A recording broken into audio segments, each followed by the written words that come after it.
Breaking news చూస్తున్నాం. హైదరాబాద్ దోమలగూడలో భారీ చోరీ జరిగింది. బంగారం చోరీ జరిగింది. దాదాపు 2.5 కిలోల బంగారాన్ని ఎత్తుకెళ్లారు దుండగులు. అయితే ఒక్కసారిగా కూడా దుండగులు చొరబడైతే మనం ఆ దృశ్యాన్ని మనం చూస్తున్నాము. ఫుటేజ్ లో ఉన్న దృశ్యాలని అయితే మొత్తం కూడా 10 మంది దొంగల వరకు వచ్చారు. వాళ్ళు మొహాలకు మాస్కులు ధరించారు. అయితే ముందుగానైతే రంజిత్, ఇంద్రజిత్ వీళ్ళిద్దరూ కూడా బంగారం వ్యాపారం చేస్తూ ఉంటారు. వేరే వాళ్ళకి బయట ఎవరైనా ఆర్డర్లపై బంగారం షాపులు వాళ్ళు ఆర్డర్స్ ఇస్తే దానికి తగ్గట్లుగా నగదును తయారు చేసి వారు ఆ షాపులు వాళ్ళకి డిస్ట్రిబ్యూట్ చేస్తూ ఉంటారు. అదేవిధంగా వాళ్ళకి ఒక ఆర్డర్ కూడా రావటం జరిగింది. దానికి సంబంధించిన బంగారం అనేది ఇంద్రజిత్ ఇంట్లో ఉంది.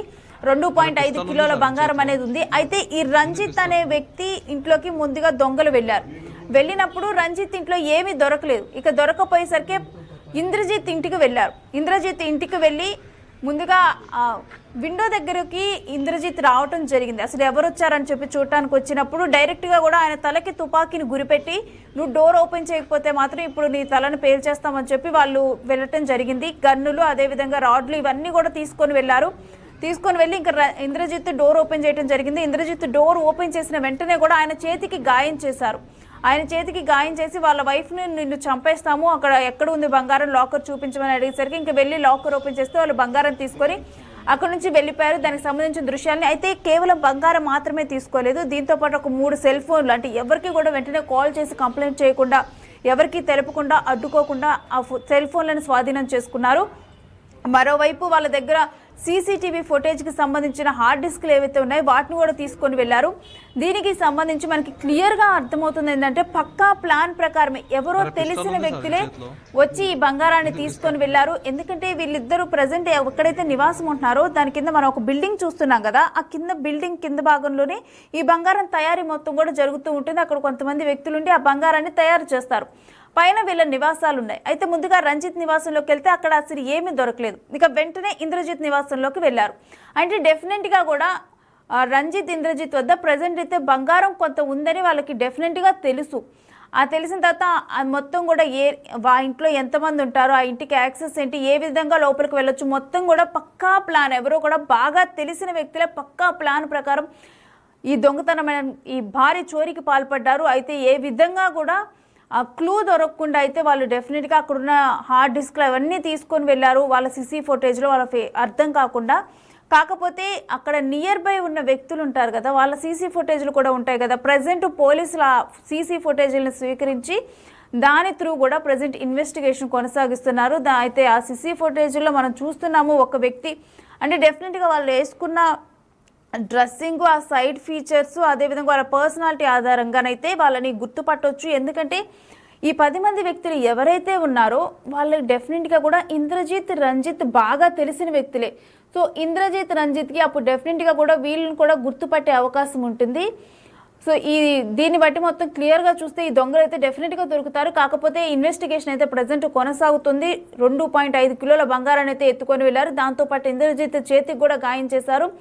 ఎంత ప్లాన్ ప్రకారం వెళ్ళారంటే అసలు ముందుగా రంజిత్ ఇంట్లోకి వెళ్ళి అక్కడ ఏం దొరకకపోతే నెక్స్ట్ ఇంద్రజిత్ ఇంటికి వెళ్దాము అని చెప్పి కూడా వాళ్ళు అంత ప్లాన్ ప్రకారం వెళ్ళారంటే దీనికి సంబంధించి ఎంత రెక్కి నిర్వహించి అతని ఇంట్లో ఉందని తెలుసుకొని వీళ్ళంతా కూడా ఒక ప్లాన్ ప్రకారం, దాంతోపాటు ఆ ప్లాన్ ఎగ్జిక్యూషన్ ఎంత బాగా చేశారంటే చివరికి హార్డ్ డిస్క్లు కూడా వాళ్ళు అక్కడ నుంచి తీసుకొని వెళ్ళారు. సో అసలు క్లియర్గా అసలు ఈ బంగారం చోరీ విషయంలో ఇంద్రజిత్, రంజిత్ వీళ్ళేమంటున్నారు, ఎటువంటి అనుమానాలు వ్యక్తమవుతున్నాయి, పోలీసులు ఇన్వెస్టిగేషన్ ఏ విధంగా కొనసాగుతుంది, వీటన్నిటికి సంబంధించి కూడా డీటెయిల్స్ మా ప్రతినిధి శ్రావణిని అడిగి తెలుసుకుందాం. శ్రావణి, అసలు ఈ చోరీకి సంబంధించి ప్రజెంట్ పోలీసులు ఎటువంటి డీటెయిల్స్ వెల్లడించారు? రేణు, మనం గమనించుకున్నట్టయితే ఇప్పుడు బంగార వ్యాపారి ఇంట్లోనైతే సినిమా స్థాయిలో చోరీ అయితే జరిగింది. దాదాపు 2 కోట్లు విలువ చేసే బంగారం అయితే చోరీకి గురైంది.